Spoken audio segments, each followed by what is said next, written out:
I love horror movies. How far can we go scaring people with crazy deaths, tons of blood and gore, or the other side, compelling stories of survival and action adventures? My personal favorite horror and zombie films are Halloween, Evil Dead, and Versus, so I always like checking out something that covers this area. I remember when Hollow Man came out, and I was like, what's going on here? This movie fell in the memory hole. It's one of those films that heavily relied on its visual effects spectacle propelling it, and probably for some people Kevin Bacon's ass, but it had a story that didn't really work with it. Hollow Man tried to combine two movie genres, sci-fi and horror. Of course, movies have done this before, Alien being the prime example. One side was okay, but the other, it didn't make much sense. Which is sad because the movie goes into depth in technical areas. I found that all interesting, but then it hard cuts into the slasher flick. That's where it goes wrong. So about Hollow Man, it's very loosely based on the Invisible Man novel by H.G. Wells, but only taking three important parts from the book. The rest of the movie is all original characters and original setting. It follows Sebastian Cain, who, with a team of molecular biologists, the military set out to develop the ability to make people invisible. They can go through various tests with animals, eventually testing on Cain himself, getting stuck being invisible, and then for some reason, while Cain ain't no saint, he goes into horror mode, killing everyone. That's it. Hollow Man is one of those movies that had a cool idea. The first 30 minutes of the movie is solid. There was interesting bits with characters, but then it goes wrong. I think the main fault, it tricked people. The first section appeals to people who like grounded sci-fi. Think movies like The Andromeda Strain. It could have easily gone in that direction. They went into detail on how this whole invisibility worked, the cool moments seeing how things go in and out of it. That stuff usually was something you'd see only in a sci-fi show. You had a cast of characters that acted like people, being rated R. A lot of the characters could just curse at each other if they said stupid stuff. It was very natural, very similar to how Alien wrote their characters. They just couldn't bridge the two sides. There was just one big issue they couldn't get to work. But let me get to the characters. The movie focuses on four mains. We have Cain, the leader of the science team, the main guy who's been figuring out how to create the invisibility formula. He's like 5 steps above McKnight from Real Genius. He's an egotistical ass, very dickish, pompous. He knows he's the smartest one in the room, and you have to live with that. He's also disgusting. He'll perv on someone getting undressed. You don't like him from the get-go. I don't have a problem with characters like that, but the way Cain was written, it was too obvious that they were trying hard to justify the character's turn in Act 3, where he'd bring up a joke that went on for way too long. It didn't flow good, and it was just foreshadowing what he would do. So you have two sides of Cain. Genius, but weird, and a homicidal murderer. Next is Linda McKay. She is our main hero of the movie, much like Laurie Strode in Halloween. She is the binding character. She has to act as Cain's filter, try not to make him go too far. She used to date him, so both Cain and McKay are in this cat and mouse game. Yeah, we broke up because we failed, but want to get back together again. Typical drama stuff. McKay, she has some flaws that fed back into issues of why everything unraveled between them. She hid things from Cain. At that point, it would have been better if they both decided to leave the project or they split up work where they just don't interact anymore. She's the type that will get things to work at any cost. Next are Dr. Kensington and Kennedy. They're the most objective. They are the ones that follow rules, want to protect the team from unnecessary risks, and for Kennedy, protect the animal subjects from being abused for no actual scientific purpose. They're the voice of reason. I was on their side. They question actions the characters did. Kensington was more of the straight man. You expect him to be the lead scientist, but he didn't get results.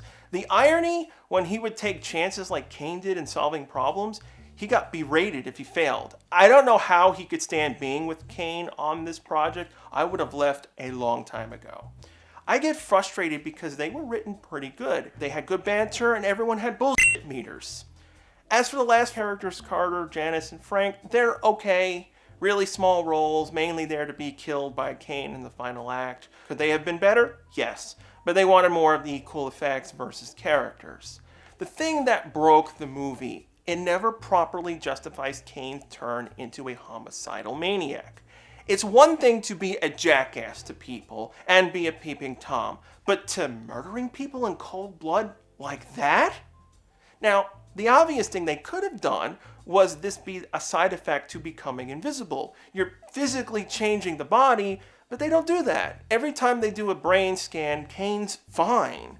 At best, they try to go in the route of him going through cabin fever, but that doesn't even make sense. This is where the plot holes pop up.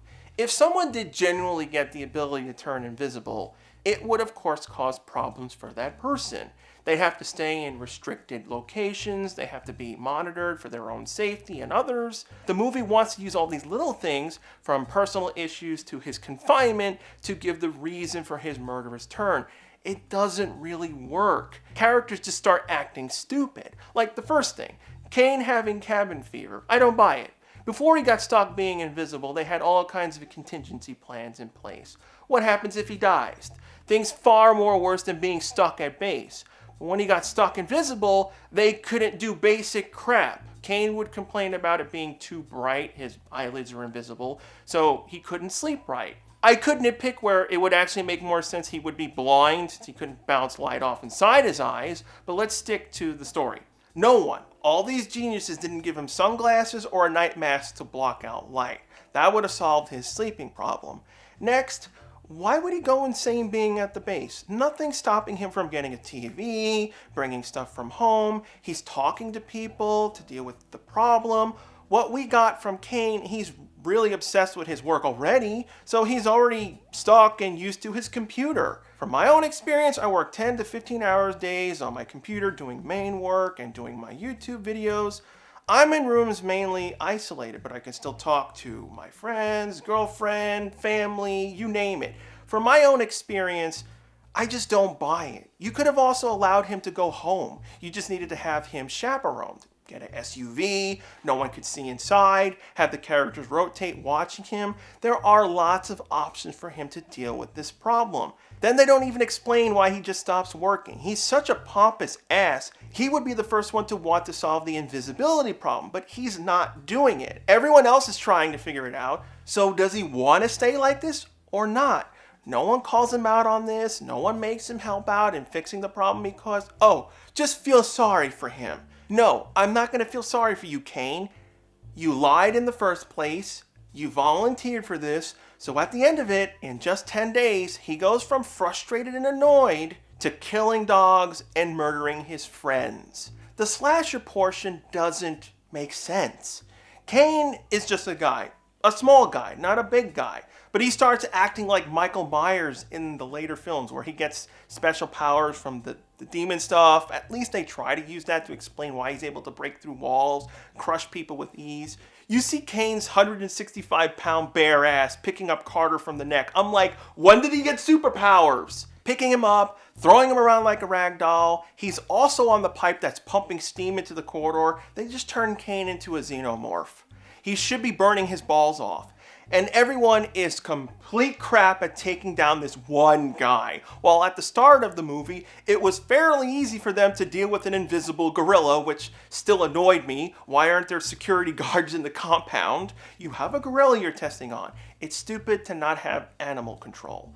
Then at the end, when McKay flamethrowered his ass, it's a cool badass moment for her, but his entire body has been burned to a crisp. Totally fine. Does the invisible compound give you superpowers or what? Nah, who cares about the details? Just like how they all of a sudden remember the elevator had a ladder where they could have just used it from the start. The third act really sucks. Kane just turns into this overpowered Michael Myers. He survived being burned, being hit in the head by a crowbar, being electrocuted, being exploded, but the end of the movie is like, no, he's really going to die by falling back into the explosion he just survived. Holy crap, Hollow Man was the first Palpatine. I think the movie would have been better picking a side on what it wanted to be. More of an experiment that went wrong. Kane, McKay, and Kensington were all developing this invisible serum. They don't really have that many resources, so Kane is the one who takes the risk.